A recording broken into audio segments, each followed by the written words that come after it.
Type 1, also called coded sequences. Coded sequences of letters involves finding the next pair of letters in the sequence. An alphabet will be provided to help you, but if one isn't, then just write out your own.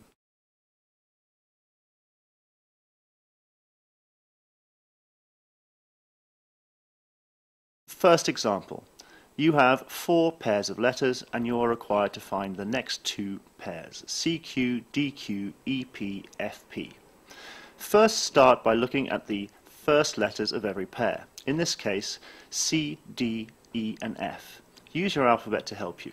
You start with C, advance 1 to D, advance 1 to E, advance 1 to F, and the next letter in your sequence, advance 1, will be G, and the one after that will be H. You have your first 2 letters. Then consider the next letters in your pairs, in this case QQ, PP. Use your alphabet again and you will see Q is repeated and then P is repeated, and then your next letter in your sequence must be O, and then repeat that. Thus you have GO, HO as your next 2 pairs in your sequence. Another type of type 1 question will be described in the same way, coded sequences of letters involving finding the next pair of letters in the sequence. However, you might find that there are more than the average number of pairs, and the pattern will be a little bit more complicated.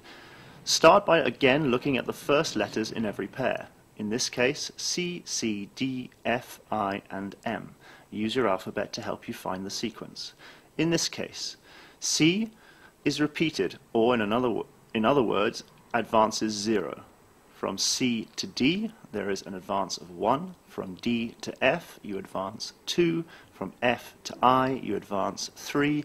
From I to M, you advance 4. I'm sure you can see the sequence. The next advance will be 5 from M to R, and R is your next letter. Then consider the second letters in the pair, X, S, O, L, J, and I, and use your alphabet again to find the sequence. In this case, X goes back to 5, to S, S goes back 4 to O, O goes back 3 to L, L goes back 2 to J, J goes back 1 to I, and then if you follow the sequence, you go back 0 or simply repeat the I. Thus you have your next pair, R, I. Here is your third and final example. There are many more pairs of letters in this sequence. Be careful not to waste time here.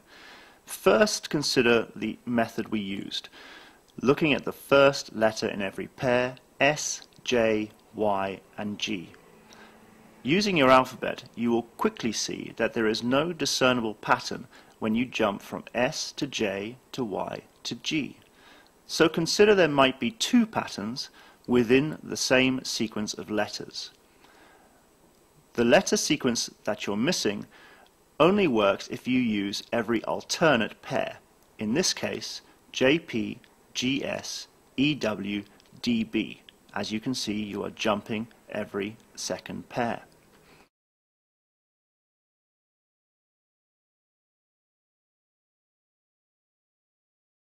Let's use the same method. Identify the first letters in every pair, in this case J, G, E, and D.